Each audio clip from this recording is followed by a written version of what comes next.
Plans for the weekend's game? Got softball in the middle of the day though. I don't know who voted for that. Nobody did. It's not me.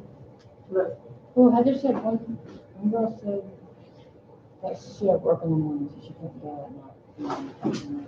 okay, this was one girl that couldn't go. Sucks. I can't wait, but when I get a car, I get a job, put in a sport, so I can have a job. So nice.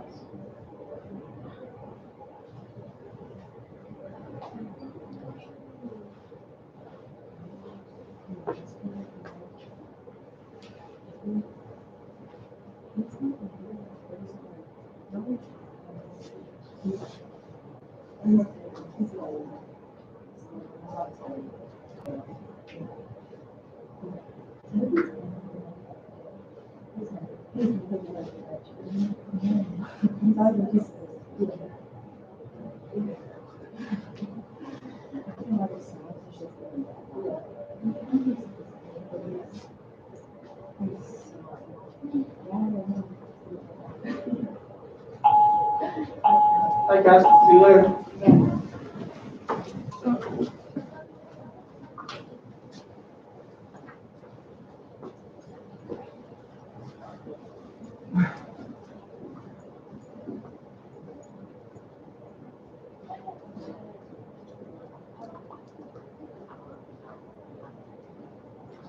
Hey, good to see you, man.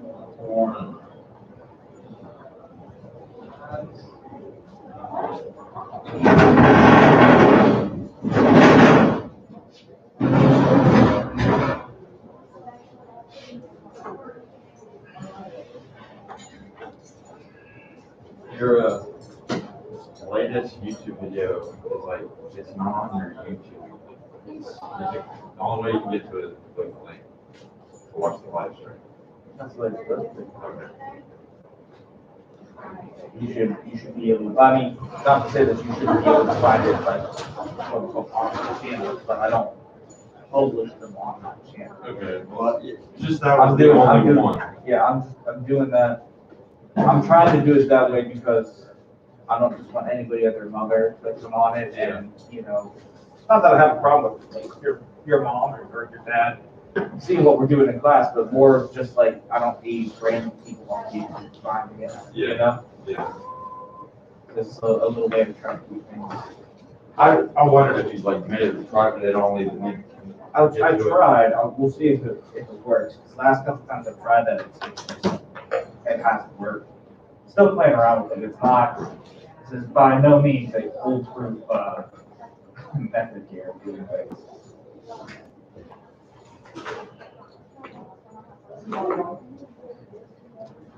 Everybody's here.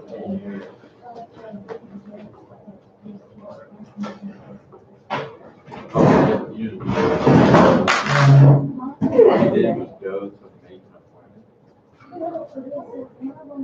I don't know. I thought about like just wearing this and I was like, doing my hair, but like, I don't know where they even like give it a mess up. I have those and like, they don't make anything like that. I know you were yours the other day. Yeah, I can't keep shoes clean, like, I can't. I literally got those, and I was like, these are gonna be my good, like, tennis shoes, like, I'm gonna wear my. Well, that's what I got them for. And these are gonna be my, no.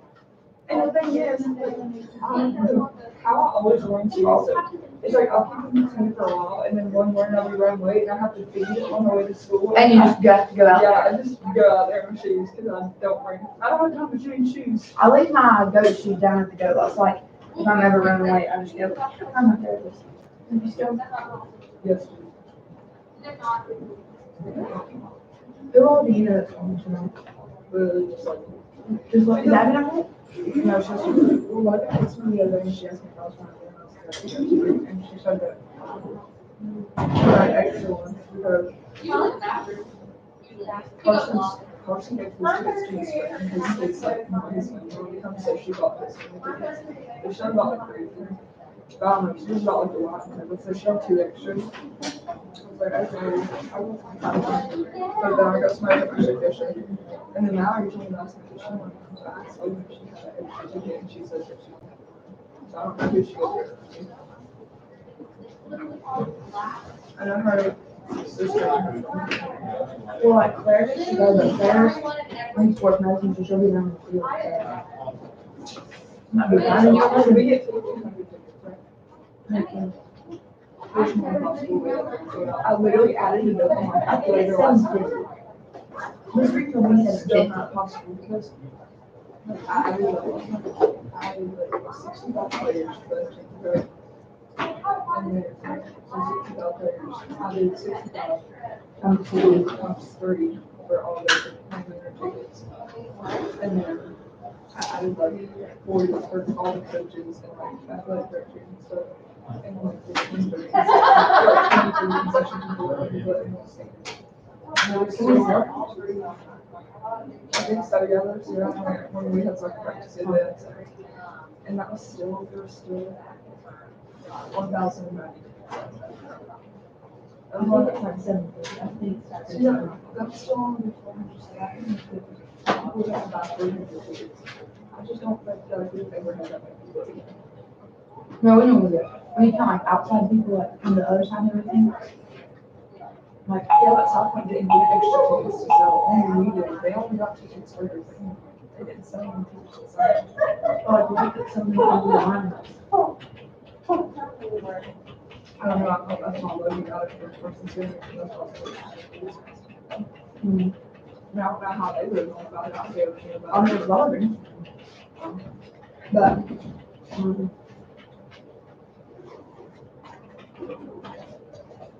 what time are y'all gonna get to that right for park and a little bit earlier? Don't you want to get this? Guys, let's get started with these warm-up rounds here.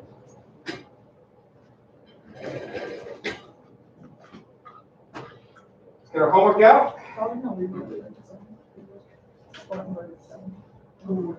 I gotta be in here for 8, or 7. Why can't I go? That's supposed to be Thursday. Would you pick that up and then?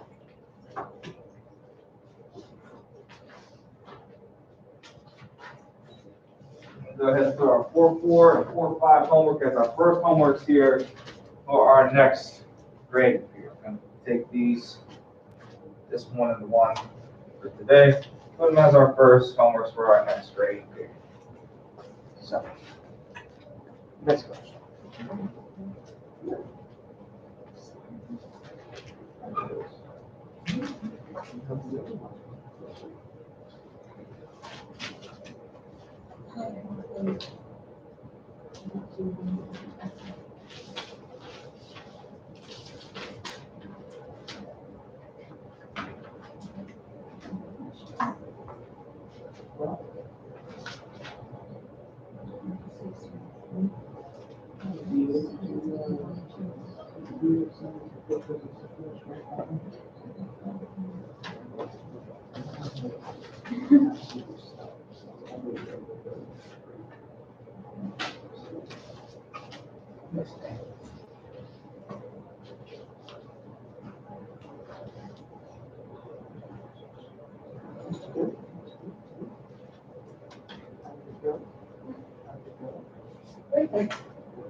Mr.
Oh, for 17.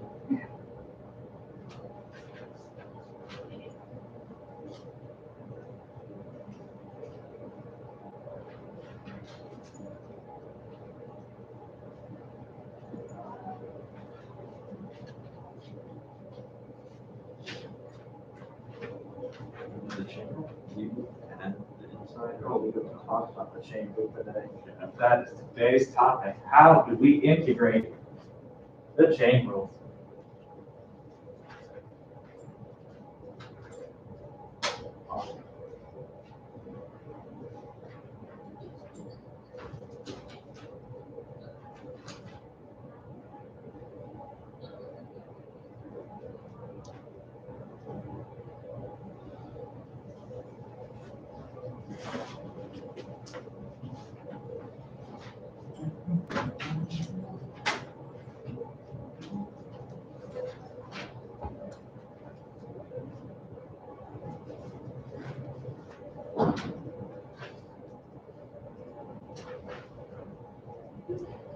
Here.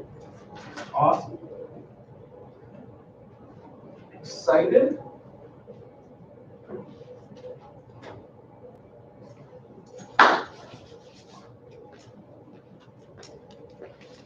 Got lots of people in live stream, ready to go.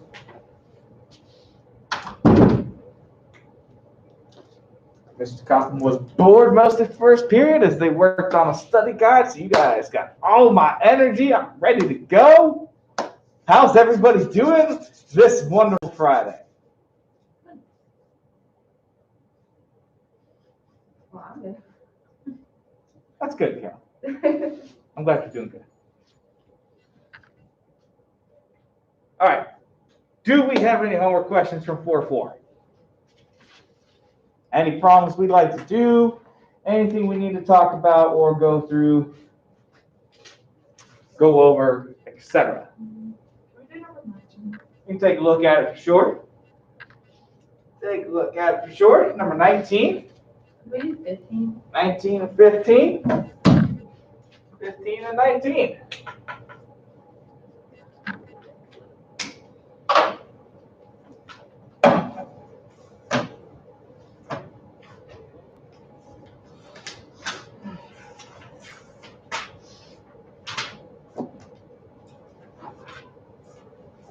Okay, we just need to evaluate these. They do ask us to use a graph utility to verify, but we're going to kind of breeze over that part. You can check that stuff on your own.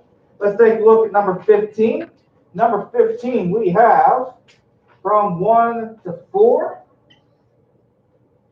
And we have u minus 2 all over square root u du is what we're going to integrate here. So the first thing I'm going to do is I'm going to split this into two separate fractions. That way I have u square root u and minus 2 over square root u. And I'm actually also going to go ahead and rewrite these as u to the 1/2 here and here. I'm also now going to go ahead and do a little bit more here. I'm going to reduce this one here. This is u to the first over u to the 1/2, which is also just going to become u to the 1/2, 1 to 4. I'm going to split these integrals, 1 to 4, du, of course. I'm going to pull this 2 out, and I am going to just make this u to the negative 1/2 du. Are we all okay with the different steps I've taken to prepare for me to actually take the antiderivative? Yes? Good. Okay, well then the next step here is to actually antiderivative these. So what are we going to have? Well, for our first one here, we're going to add 1 to that exponent, so that's going to become u to the 3/2 divided by 3/2. And then we're going to have minus our 2 times. I'm going to add 1 that's going to become u to the 1/2 divided by 1/2. And all this, of course, is going to need to be integrated from 1 to 4. Little simplification here. We're going to do 2/3 u. This is going to be square root of u cubed minus. This is going to become 4 square root u. That doesn't look like u. That looks like a 9. Let's try again, Mr. Cotton. U. Questions here? And now it's just plug in and reduce down. So let's start by plugging in 4. Of course, 4 to the 3rd power is 64. Take the square root of that is going to be 8. I'm looking at 16 over 3 minus. Square root of 4 is 2 minus 8. That's our first set minus, of course, us plugging in our 1. 1's going to be easy. It's going to be 2/3 minus 4 for plugging in 1. Are we okay with what I've done there? If we have been having some trouble with little math errors, I would recommend showing a few more steps there if you are having trouble with some of your simple math. You've been having issues with sign errors and mathematical errors, which I'm seeing as I'm finally able to get through your Unit 3 test. I kind of put you guys on the back burner a little bit because, well, my Math 2 students don't seem to want to get work done on time. So every time I see them, it's, can you grade this for me, even though it's a week and a half late? So you guys have been doing awesome, so I do appreciate your patience. I started working through your Unit 3 test just this last period, and that's what I've noticed is a couple of issues with not what we're doing, but just actually following through with the basic execution. Sign errors, adding and subtracting, things like that.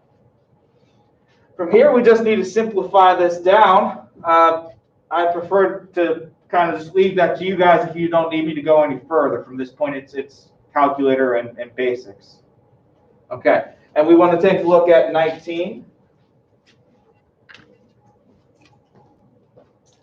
This, and I also need this. 19 is in the same section, so similar style problem. Where we got the integral 0 to 3 or 0 to 1 of x minus root x over 3.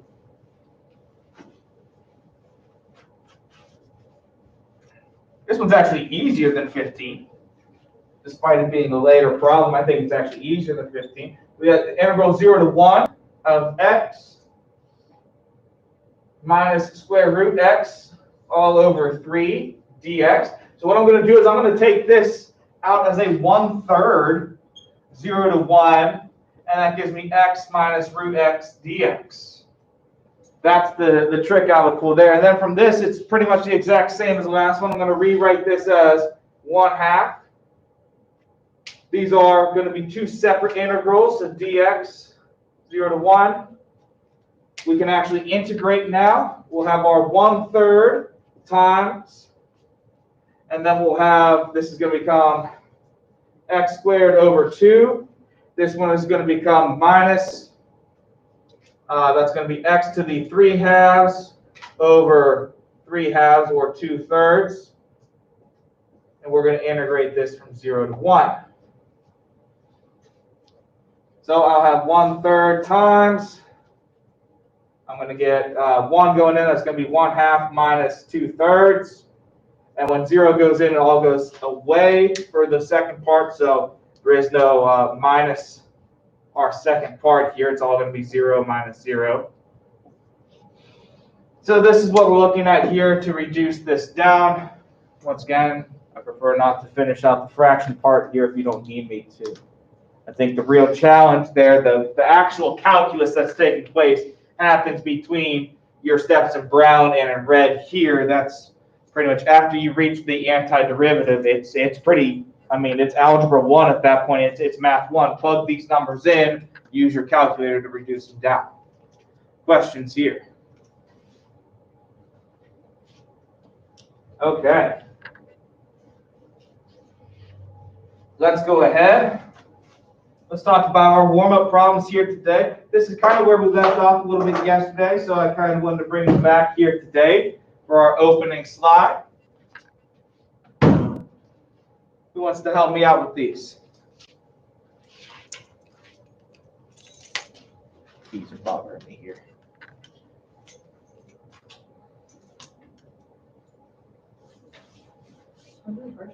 Do the first one? Okay. How are we going to integrate this? No, excuse me. Take the derivative of sine of 2x. What do we need to do?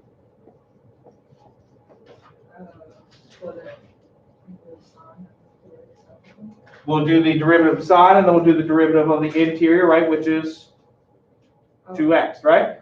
Okay, so what are we going to get? Negative cosine of 2x times derivative of what's inside, right? Our chain rule. What's the derivative of what's inside? 2. So we're looking at negative 2 cosine 2x, right? Okay? I don't think it's negative, it's positive. Yeah, it should be positive. Oh, Derivative of sine is positive cosine. Oh, 0. I think you're thinking cosine. Cosine switches it to negative. Okay? So that should be positive. Questions here? Okay? Who else wants to help out with one? Jake? I'll do number 2. Number 2, okay. The second derivative problem here. We got dx of, we have our group here, x squared plus 1 quantity squared. We're going to get what here? 2 parentheses x squared plus 1 times the derivative of the inside, so 2x. So we're looking at a grand total here of 4x times x squared plus 1, correct? Yep. Okay. On the other side, I'd like to do the other 2.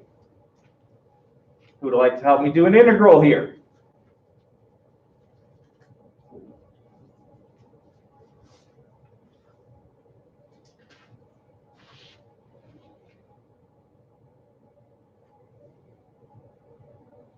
Okay, Jake, pick somebody.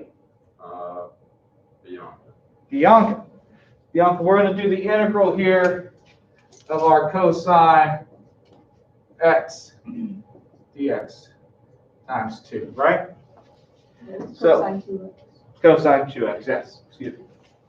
So, Bianca, how do you want to do this? Well, it's looking like kind of a backwards chain one from the first one we did on the derivatives. It's like the same one, just backwards, which is the first thing I noticed. But, so you already know what our final answer is going to look like then. You know our final answer should look like sine of 2x, right? So we need to figure out the steps to getting there. What do you think?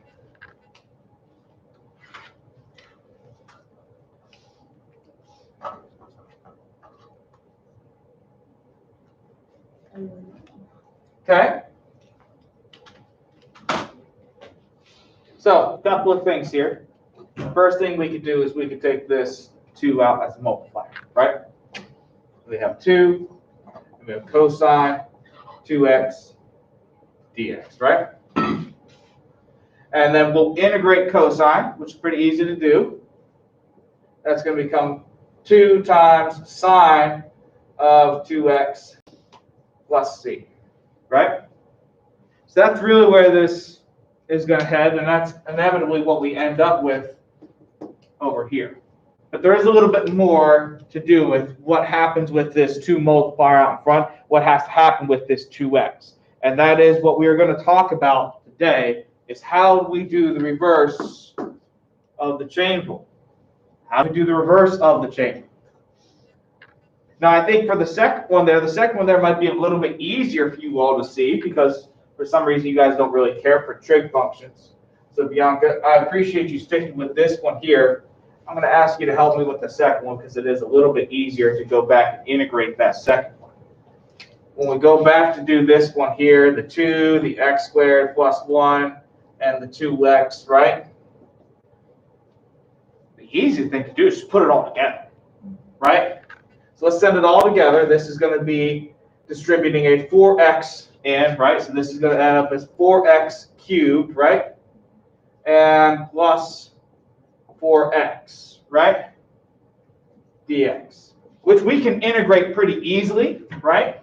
We're going to add 1 to this, so this is going to become 4x to the 4th over 4. This is going to become 4x squared over 2, all plus c, right? And then we can reduce, and we have x to the 4th plus x squared, right? Which, of course, is the same thing as x squared plus 1 quantity squared, if I factor it out. Questions here? Is that second term 4x squared over 2? That'd be 2x squared over 2. Yes, I wrote the wrong thing there. 2x squared. So, nonetheless, this is what we're going to deal with today. Is how do we do the reverse of the chain rule? How do we do the reverse of the chain rule? So, you might have noticed here that throughout this unit, we didn't really talk about doing the reverse of the quotient rule or product rule. We would. The easiest way to typically deal with them, though, is just to simplify them down, right?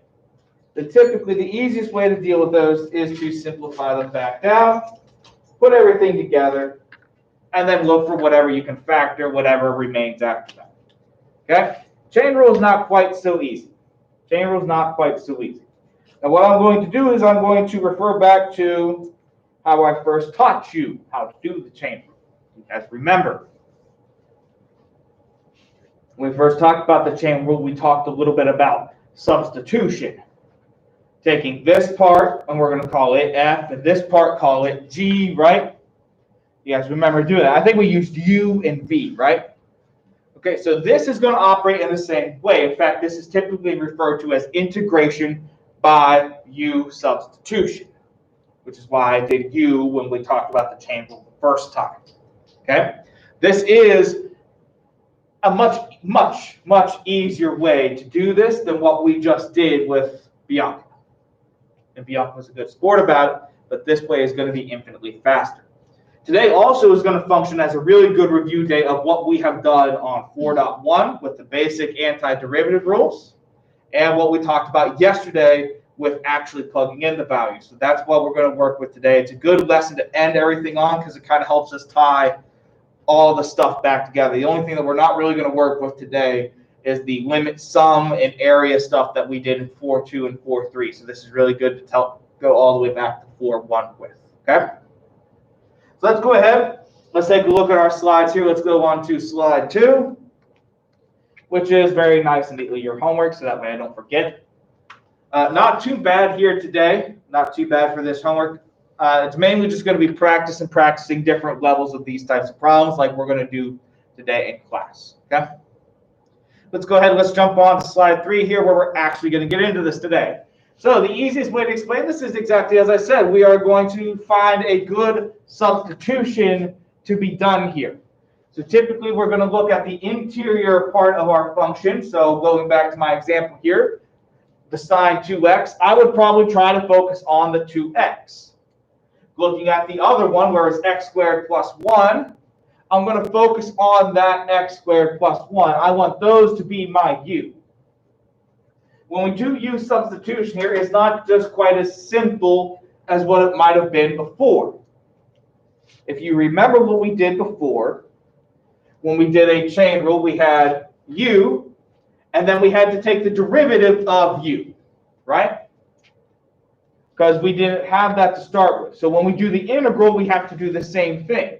When I swap in for u, I can't take the integral of, let's say, sine of u dx. Because I don't have x anymore, I need u. So when I do this, I need to not only swap out the actual variables for the substitution, I will need to swap out that dx for du or dv, depending on how many substitutions I need to do. Okay? Now, you can write down all kinds of notes and things for this, but honestly, I think it just works best to get into it and to practice it. There's not much really to it other than the concept of what we're going to do and just feeling it out a little bit.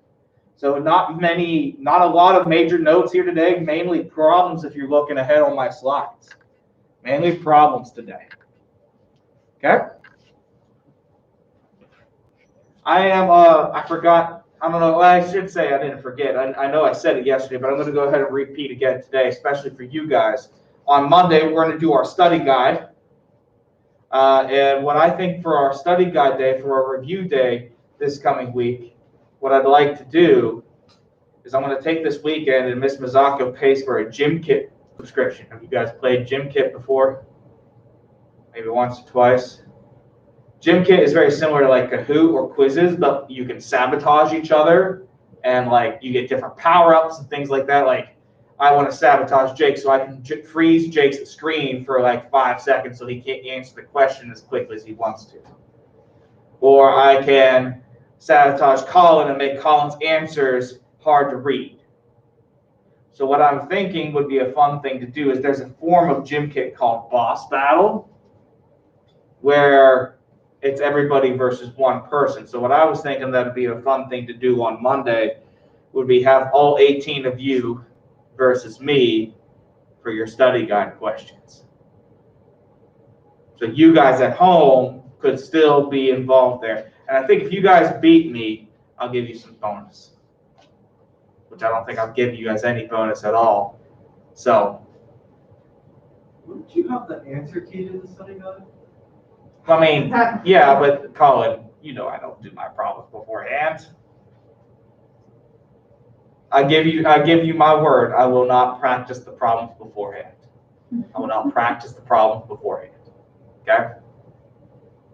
I'll have somebody else help me make sure that the answers put in are correct. Okay? But I will not work them out. Okay? So, I mean, I've worked them out once before, so I do have a little bit of advantage. But then again, it is all 18 of you versus one of me. So, like, come on. So that's what I'm thinking for Monday. Something a little bit different, something a little bit more fun for Monday. You guys are also aware that, of course, next week I see you all for like 45 minutes, and that's it. Because next week is a short week because the parent-teacher conference is, and you guys have Friday off. So Thursday's a half day, and then Friday is completely off. Some of your parents have already signed up for parent-teacher conferences. I'm not exactly sure why. Most of them know me pretty well by this point. But hey, if they want to come by and say, hey, awesome. If you guys want to come by and talk about your grade, you guys are grown adults, and it's something that you guys are going to need to do at college, so I encourage you to do so too. All right, let's get on past this slide here. Now that we're done talking about what's going to happen next week, let's talk about substitution here. Let's move on to slide 4. So this is, generally speaking, what we're going to do. This is, I don't want to say our procedure, but the steps I'm pretty much always going to follow. So first step is I'm going to find kind of my interior function. I'm going to find my interior function. I'm going to set that to be whatever I want it to be for you. Might have to get a little creative here when it comes to that part. I need to evaluate whatever that's going to be for du, so I need to actually take the derivative of that interior function. That way I can swap out dx for du in my integral. This might require us to bring in some constant multipliers and other things that might have gotten canceled throughout that process. We'll rewrite the integral with u and du once we have those. We will integrate, and then we will bring back the original x values. Questions here about what our plan is going to be as we attack these problems. The very first thing we're going to practice is just very simply looking at this. Could you tell me what you want to set u equal to? What would we want to define this substitution equal to? Okay, that's the very first thing we're going to practice here. Are we all set from this slide? No, just need another minute then.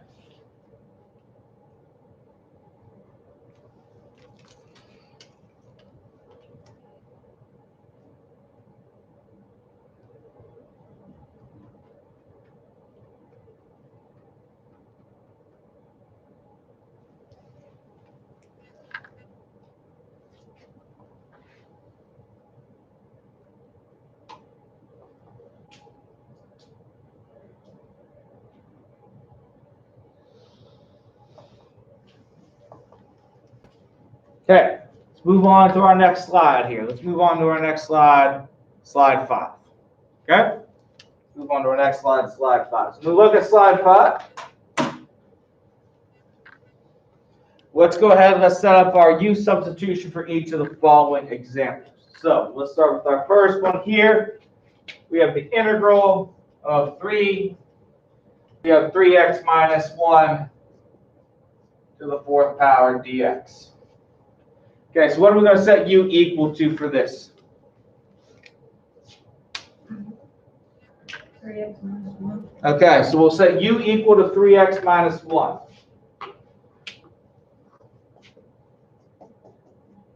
Okay, what does that make the derivative of u then? What does that make du? 3. 3 dx. That's what that's going to be equal to. Because when we take the derivative, right, it's typically du over dx, right? Well, I just want du, so that's where we're going to multiply that dx to the other side, okay? Okay, I want to rewrite this so that way it's in this format. So here's what I'm going to do, is I'm going to take this 3 and this dx, those are going to be my du together. And then I will replace this with the u in question. So I have u to the 4th. I have the integral of u to the 4th du instead.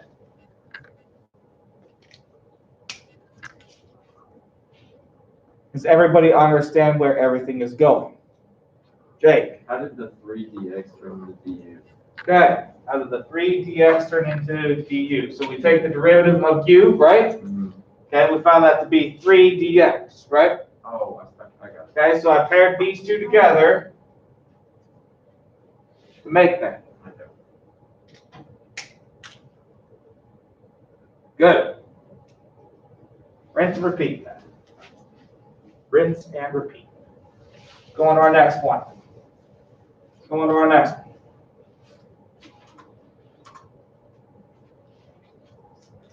We have here for our next one, we got the integral 2x plus 1.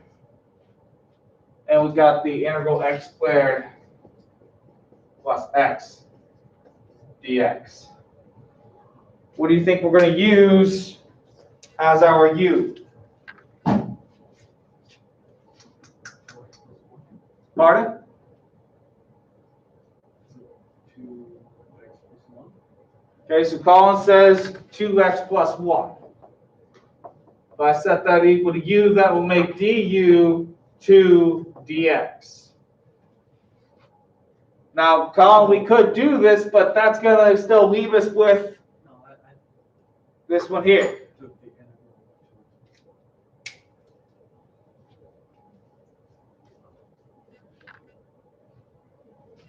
I'm not sure I fully hear or understand what you're saying there, sir. Okay.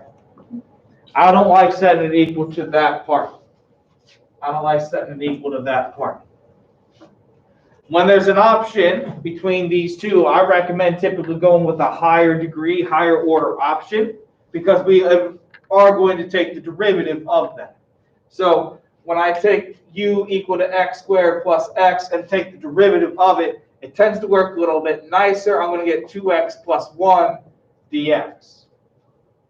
Since we are going to take the derivative of u, typically setting u either equal to the interior piece, or if there is no interior piece, to a higher order piece, tends to have a little bit more success. This is not a golden rule by any means. This is just Mr. Kaufman's general observation. I think it's pretty clear how we're going to pair these together. These two will come together to form my du. This is just a clean substitution here for u. And there we go. This is just the integral of u du. Questions?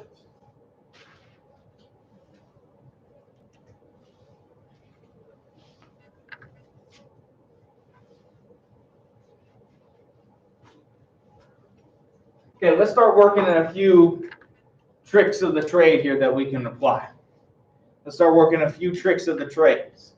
So we have here for the next one, we've got x squared, we got our root of x cubed minus 2 dx. Take a second, think about it. What do you want to do with it? Take a second, think about it. What do you want to do?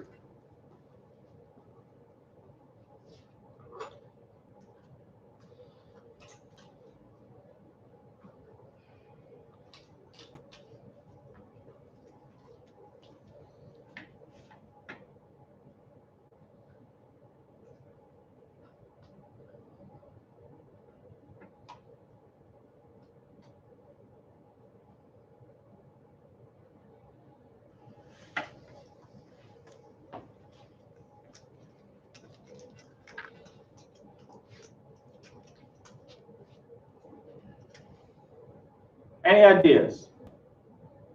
Any ideas?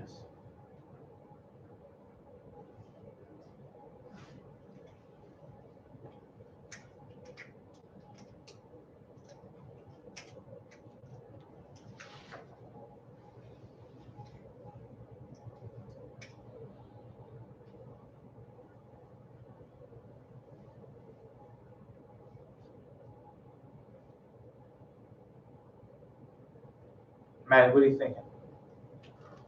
So you put x cubed minus 2. Yep.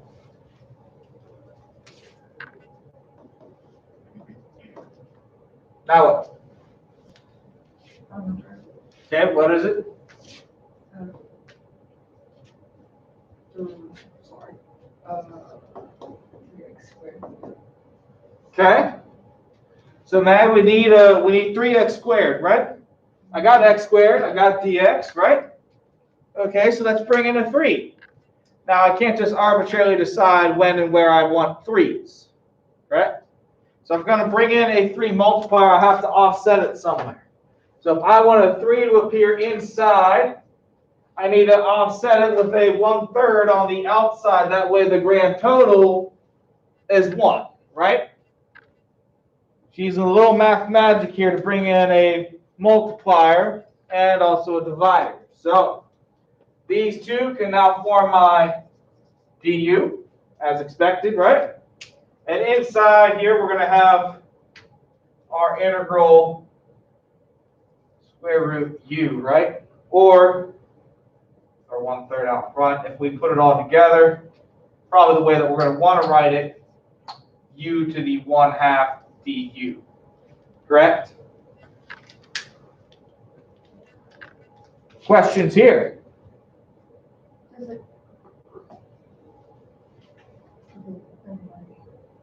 So you don't have to put a 3 on the inside of it? I already did. Okay. My 3 is still buried in there somewhere. Questions? This is probably one of my favorite little tricks of calculus is you can bring in these constants and offset them with multipliers on the outside. This also works, by the way, if we need an ugly constant, say like 5/4, you can bring in its reciprocal 4/5 on the outside and still get it. This is a great way that you can kind of simplify some of those less enticing problems. Let's put it that way. Let's take a look at the next one. Let's try and speed things up a bit. Need you guys to get a little bit more involved, a little more woken up. Got lots to do today. Keep dragging our feet.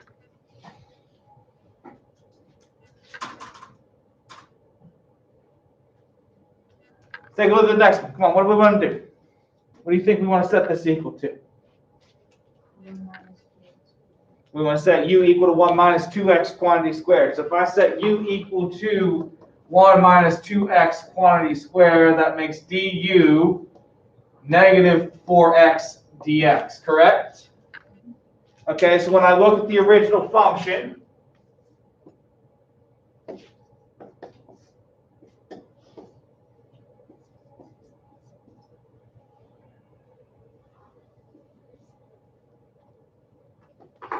what are we going to do here?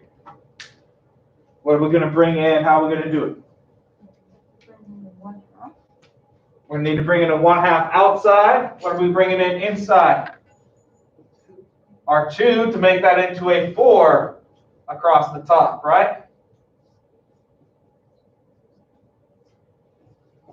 Which allows us to get to that negative 4x dx that we need for our u substitution. Right? So when we swap it over, we have 1/2. We're going to have du and 1 over u is what we're looking at here, correct? Questions here or issues here?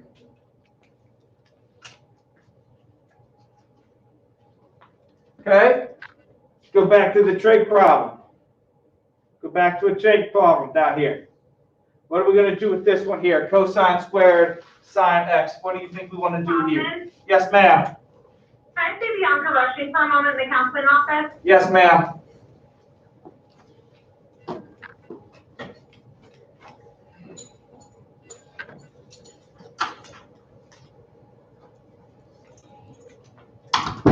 Which one makes more sense? Which one makes more sense to set this equal to? Jake, what do you think? Cosine squared. Cosine squared. Okay, so if I set u equal to cosine squared, what is that going to give me for du then? Negative cosine. No, negative sine squared. Oh, we got to do a chain rule now. First, the 2 comes down and makes this cosine of x, and then we do the derivative of what's inside, which makes it negative sine x dx. This could still work. We could still do it this way.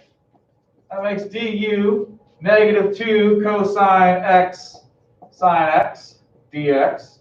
We could still work it this way. Well, we chose the hard way. We could still do this. I'll show you. I can split my cosines into cosine x, sine x, all dx. I can bring in a negative 2, which means I'm going to need to bring in a negative 1/2 outside, right?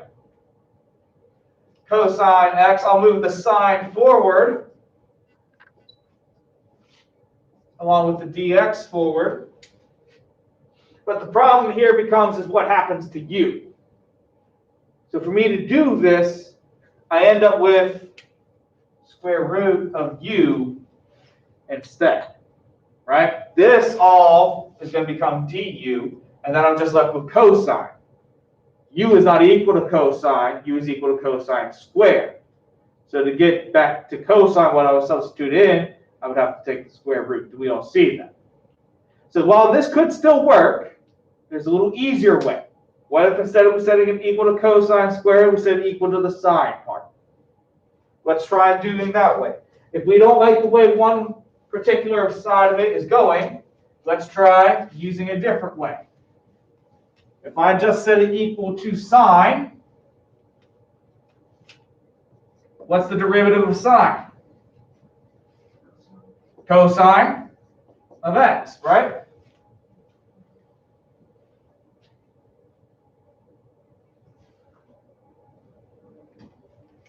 Let's try this way.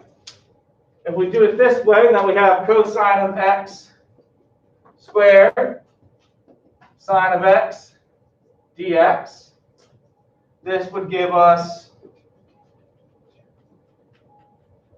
u du, and then we're still going to be left with the cosine x, right? So we still kind of have this issue here. So which way seems better? The original way, where Jake said, set it equal to cosine squared, or this way where we're setting it equal to sine? You sure? I kind of liked your way better, Jake. I kind of liked your way better. Let's see what I picked on the board. See what I picked on the board. I set it equal just to cosine flat. Rather than cosine squared, I set it equal just to cosine flat. That way, when I was doing what you were doing, Jake, we didn't have the chain rule. We didn't have to do the 2 times everything. So if I just set it equal to cosine, we kind of split the difference between what you and I are doing. If I set it equal just to cosine, that makes du negative sine x dx, right? So I'll still have to bring in a negative. But when I do so, I'm going to end up with u squared du.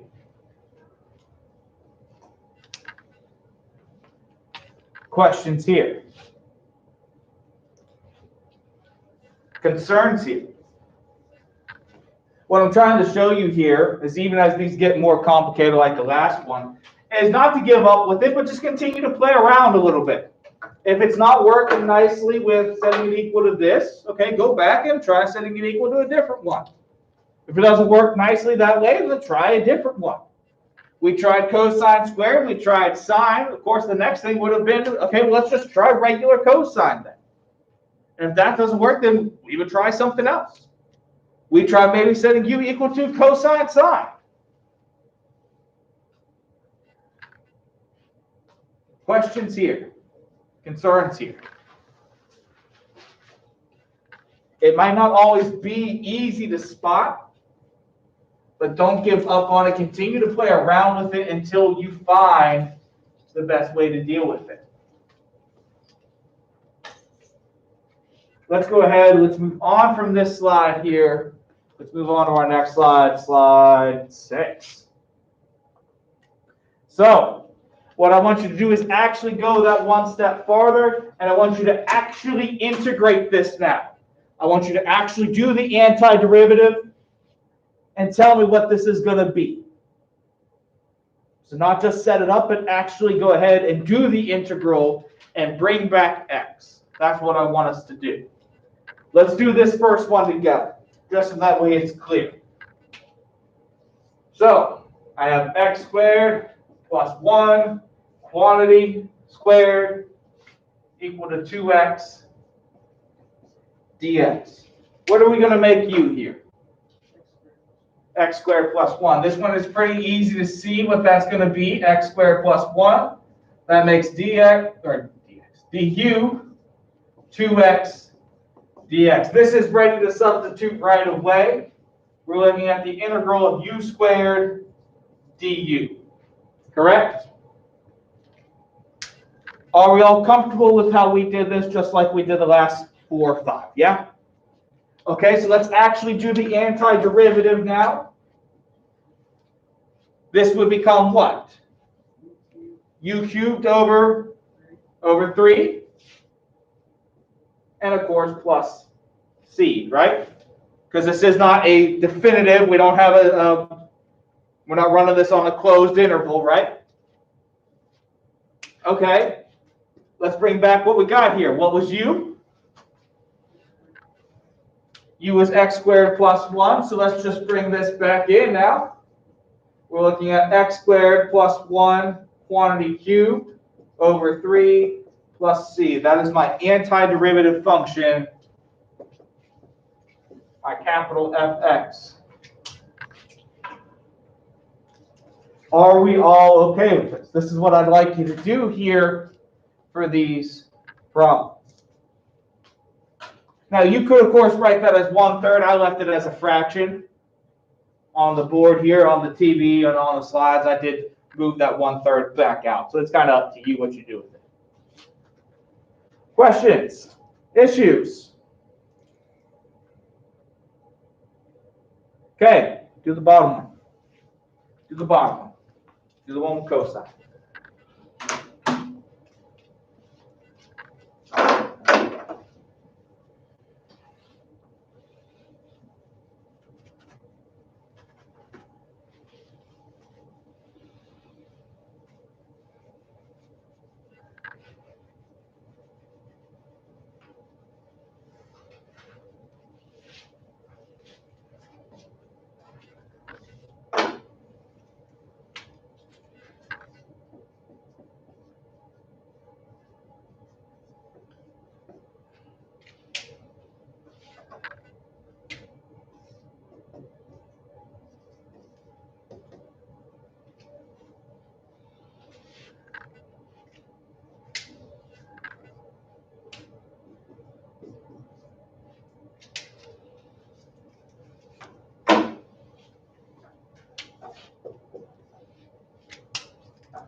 This shouldn't take long to do. If you're paying attention, if you're feeling confident, if you're feeling good about what we're doing, this one shouldn't be that difficult, shouldn't be that hard to do. I know the last trig one I gave you wasn't exactly easy.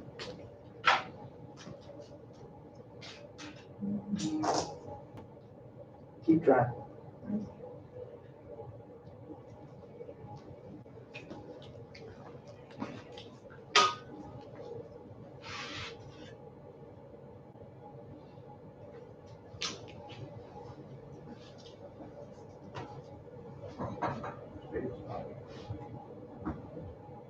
What are you gonna say? Oh, I see it. Okay. I like it. I like it. Figure it out. Really, cool. Yeah. Why do you need to find out?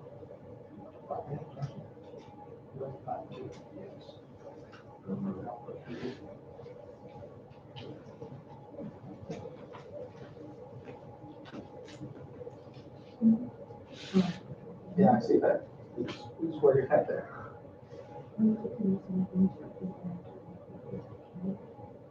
When we're done, I'll multiply it back. So I would do the antiderivative. I would bring x back, and then I would multiply it.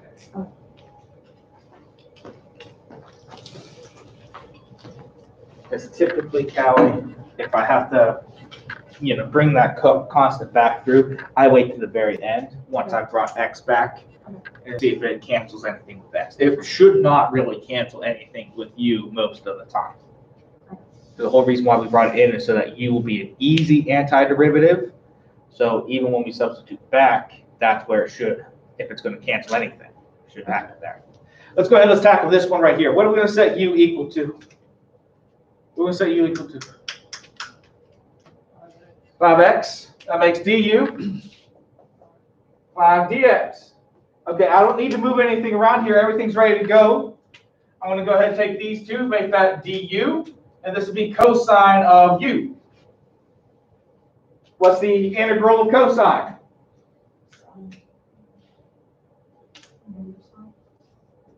Sine u.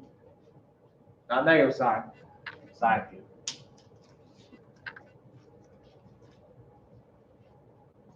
Okay, let's bring back the original.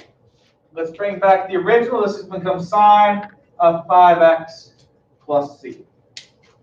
Sine of 5x plus c. Any questions here with slot 6? Any questions with these problems right here?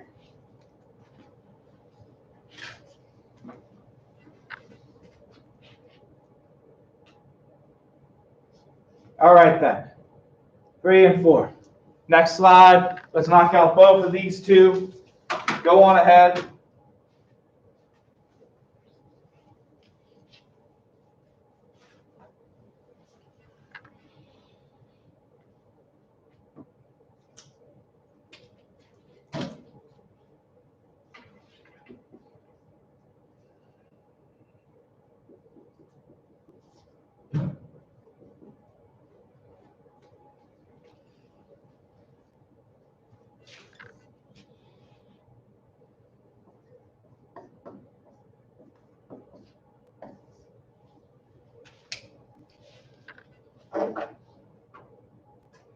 this is a part of calculus that can definitely frustrate some people, because this is just kind of one of those innate skills, innate natural born with talents. You're either good at recognizing what you can use with you, or you need practice and need to build that skill.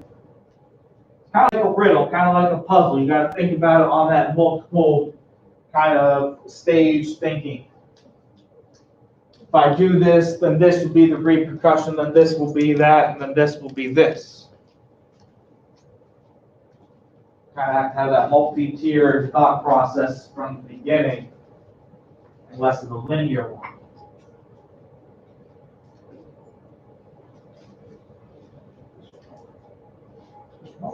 Remember this, you just bring this way. I will. And that's about the time that I would do that too. That's what Callie was asking me, when bring that back for. I did wait until I brought X back, because it shouldn't cancel really anything with you. It's a whole reason why I brought that to 1/2 in, was make you anti-derivative really nice. Very rarely is that going to end up still like that. Even though that multiplier on the front. Not to say that it can. I could design a problem where it would, but if it would do it for you, it would also do it for X too. You know, there's no benefit to doing it earlier than needed.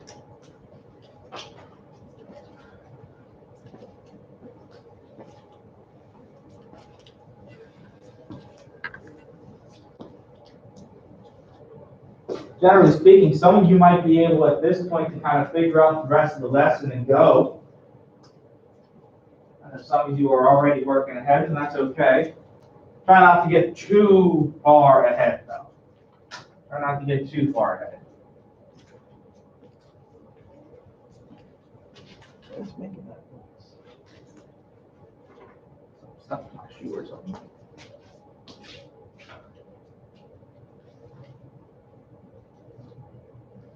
I do have something stuck in my shoe.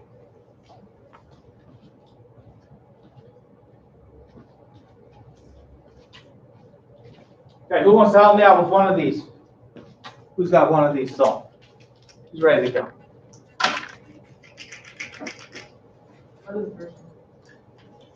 Colin, which one can you do? Do the second one? Okay. Who said the first one? Steve. Steven, what'd you do here?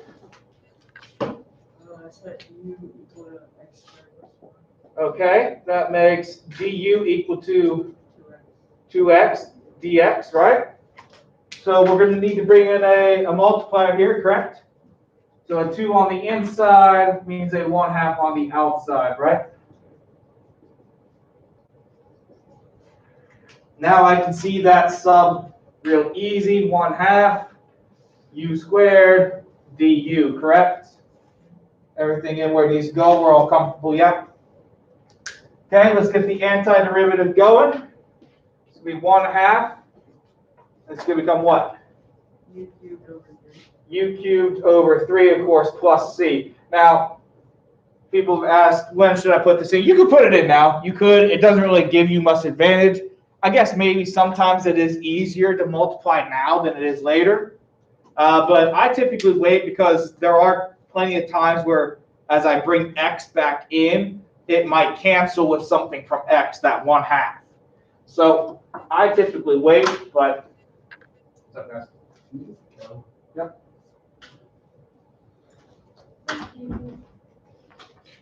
I typically wait, but to each their own. If it cancels now, awesome. If it'll cancel with x and you put it in now, you should still be able to recognize that. So it's kind of up to you. We're looking at 1/2 x squared plus 1 quantity cubed all over 3 plus c, correct? So really what we're looking at is x squared plus 1 quantity cubed all over 6 plus c, right? Questions here about this one or concerns for this one? Okay, let's talk about the one on the right side then. Cole, which one you got here? What are we doing?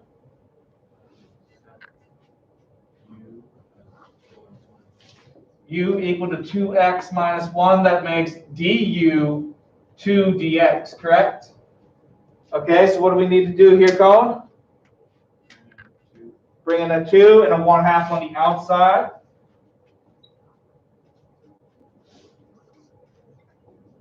And now we can see our substitution here, right? 1/2, we got the square root of u du, right? Or, as we're probably going to actually write it, we're going to want this as 1/2, correct? Okay, Colin, let's go ahead, let's do the antiderivative. What we're going to have here, 1/2 times what? 2u to the 3/2. We got u to the 3/2, and I'm going to have that divided by 3/2, right?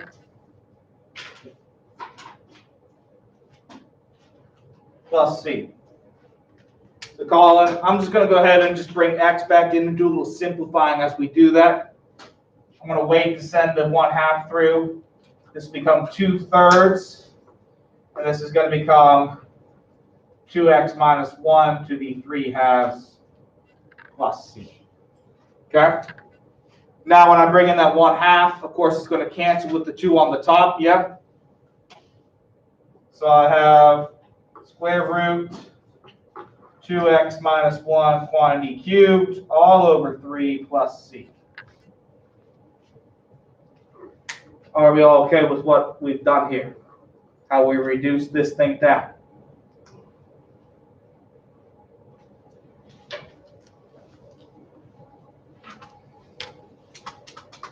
Going through my work here on my slides, everything looks according to what we did. Only difference here is instead of leaving these as fractions, a lot of times we'll keep that fraction separated like a multiplier, 1/6 times this or 1/3 times this.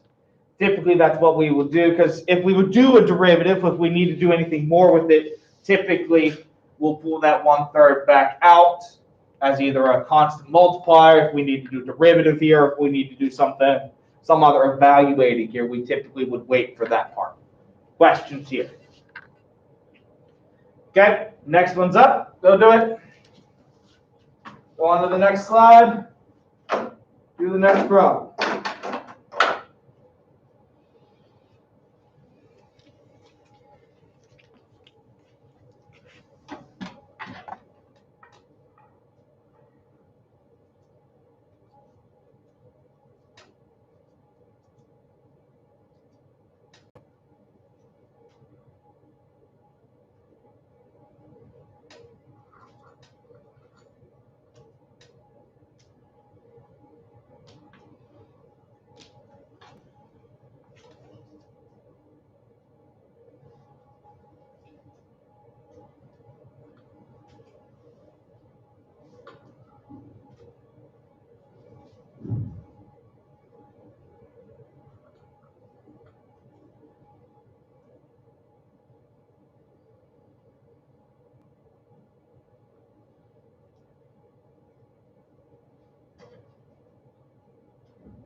What do we got?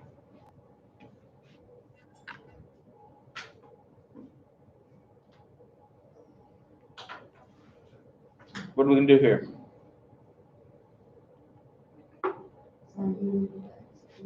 U equal to x cubed. Of course, that makes du 3x squared dx, right?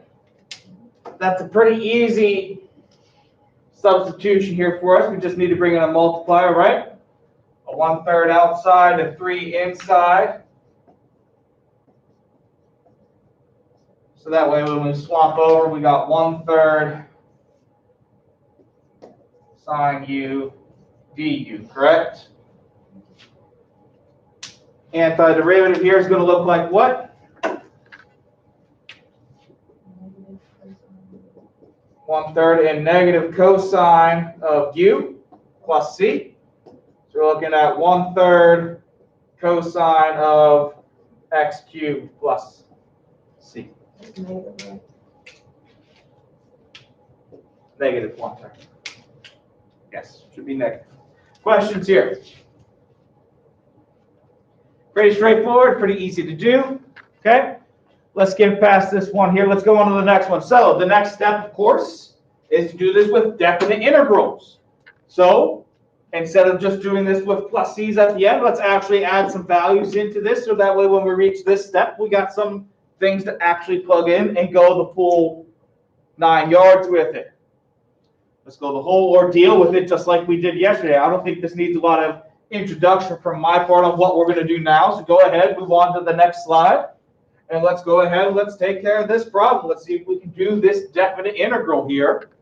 What slide number are we on now? We're on slide number 9 now.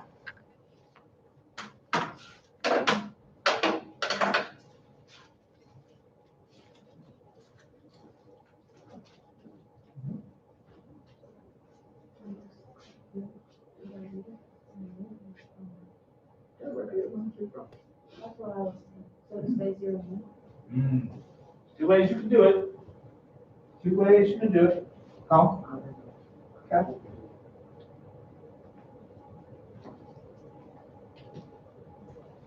Where I got 1 and 2 from?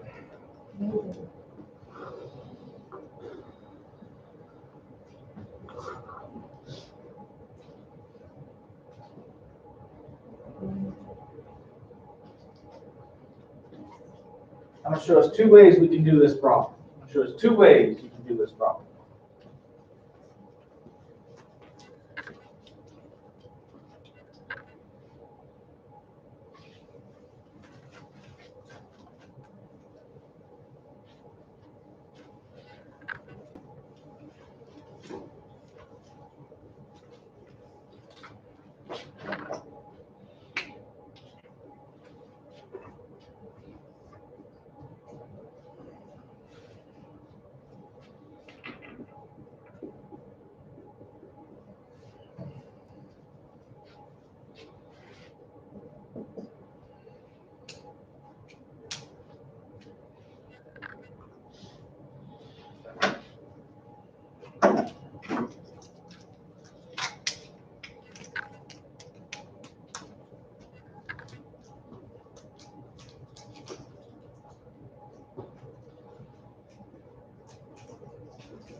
Take maybe just another minute.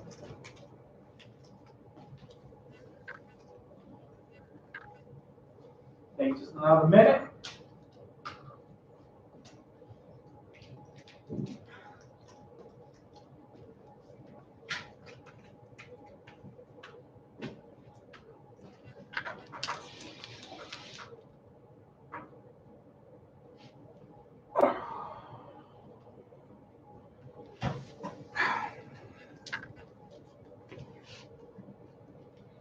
Are you guys ready?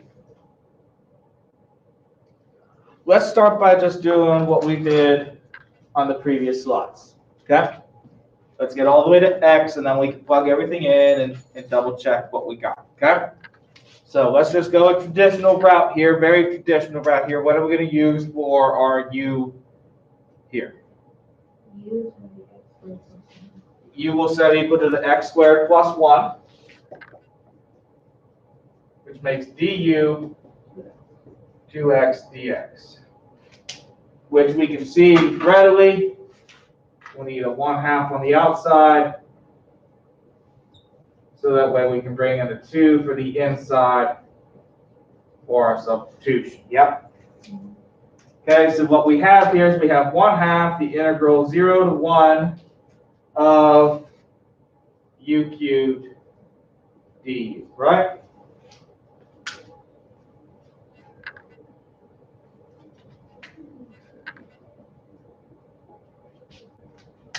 Let's do the antiderivative. It's going to be 1/2 times. It's going to become u to the 4th over 4, correct? From x equals 0, x equals 1. Okay? We'll swap back in our x, which is x squared plus 1. So we have 1/2 x squared plus 1 over 4 from the 0 to 1. Okay, so this is 1/2 times. When I plug in 1, we're going to get 1 squared plus 1. We're going to get 1/2 minus. When I put in 0, I'm going to get 1/4. And of course, this is going to give me 1/8. Are we all okay? Wait, I just see you. I don't need C if I'm going to evaluate. Colin? Power 4. Where did the power of 4 come from? Where did it go? Where did it go? Yeah, it should be x. Oh, it should be x to the 4th. That's my fault there. Yep, you're right.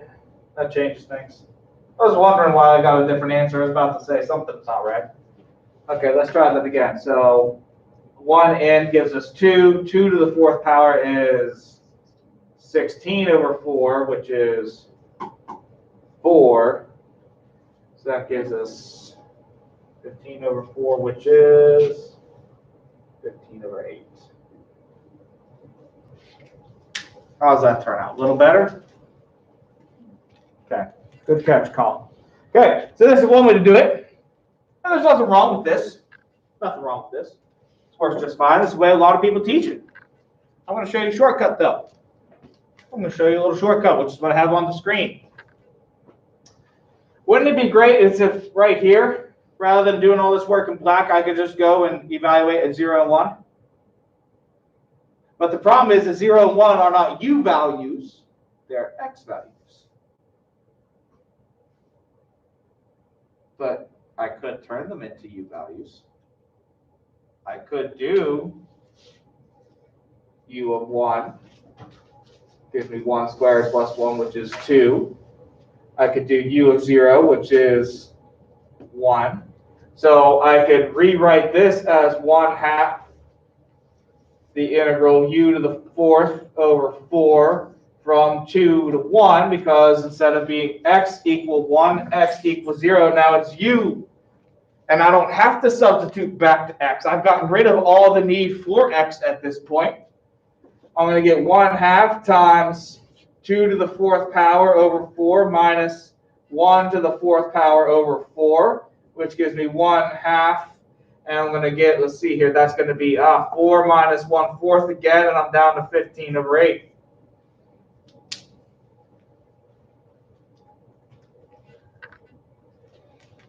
Two different ways to do the same problem. You don't have to necessarily go back to x for a definite integral.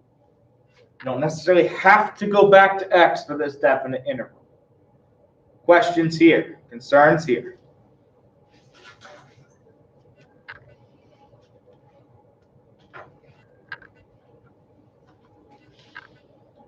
So on our slide here, start off the exact same way. I get our integral the exact same way, except for when I write the bracket, I used u. I did it the second way. I didn't go back to x to simplify. if we've done this correctly, U should be a more simplified antiderivative. This function right here in red is much easier than this function here in black. So if it's more reasonable to do it that way, that's what I'm going to do. You, of course, have the option to do either one. You can, of course, go back to x, substitute in the original x values, or you can convert your x values to new endpoints for u. Either one will work for you. Either one will work for you. Questions? There are pros and cons to both, doing both methods. A pro, obviously, for this one is, I think, what I did here for the second part is faster, less room for errors, which some of us have been having some issues with minor math errors. If this is a more complicated function for you, you could probably see why I would want to stay away from going back to x. Likewise, there are plenty of times where we don't want to do this. If I have endpoints that are like pi over 4, pi over 3, like trig functions, and I convert this over, we did this earlier where we got rid of sine and cosine and we had u squared, right? Or I don't want to necessarily go back to that value. I want to be able to plug those in, those radian values in, and get other answers back out. So it does kind of vary situation to situation. There is not necessarily a best way all the time kind of deal there. Questions here about this one? About what I did? All right then. Let's move on to my next slide. Slide 10. Another practice problem. Go ahead, knock it out. See how well you do.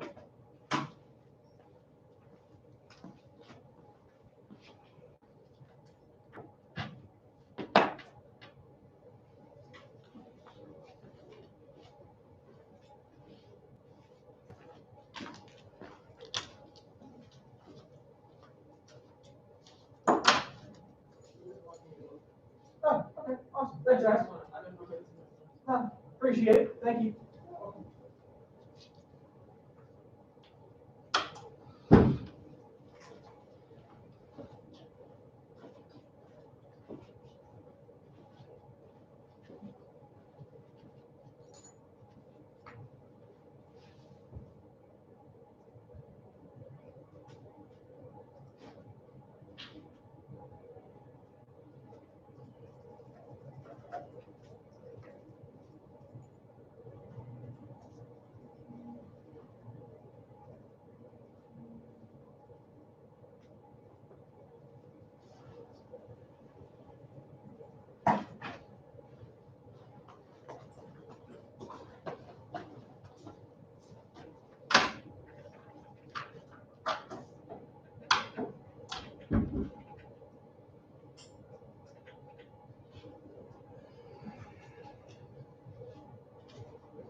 This one might be the last one we can get to do. We might have to skip over the next two, because we are running a little bit lower on time. There is something else I do want to talk about on the very last slide, just to go back and talk about a few things with our area formulas and some other things that I want to talk about. So we might have to skip over the next two.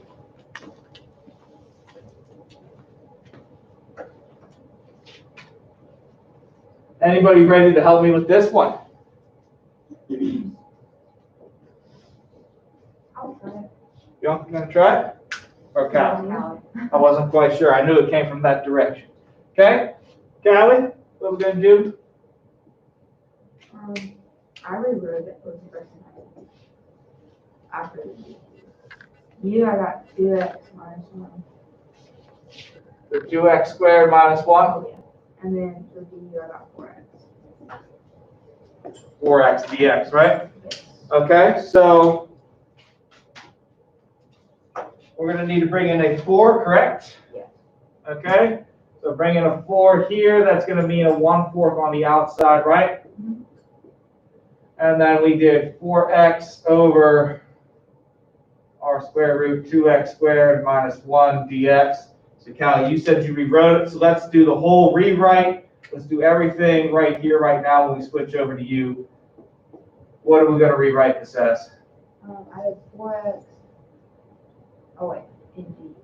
I did u to the negative 1/2. Very good. Okay, did you keep 1 and 5, or did you swap them out for the u values? I swapped. Swap them out. I think that this is a good one to swap out for sure. You could, of course, go back to x. Some people in chat kind of said that it's easier one way or another, so that's, I think really a lot of it comes down to personal preference about which one you want to do. So I always just kind of play it by ear. I'm not going to begrudge anybody for doing it this particular way all the time or that particular way all the time. So if we're going to swap these in, let's go ahead, let's get our endpoints here. So if I put in 5, u5 gives us 49, and u1 gives us 1, okay? So when we do our antiderivative here, we're going to evaluate for 1 and 49. We got our 1/4 out here. What are we looking at for our function?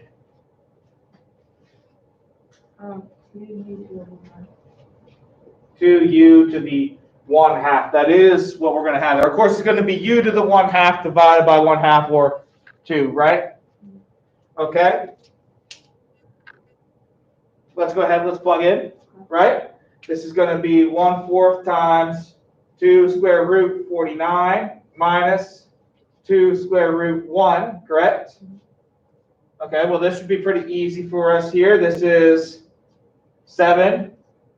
Well, not 7, 14, right? 7 coming out of there times 2, 14, minus 2. So I've got, what here is my final answer? 3. Grand total. Questions? Concerns? Of course, if you did want to go back to x here, this would be 1/4, and this would be 2, and our square root of 2x squared minus 1, that we would have to evaluate from 5 to 1. We are going to get the same answer, though. Questions here? Going through my work on my slide here. This is actually how I did it. I left it as 1 and 49 here as well.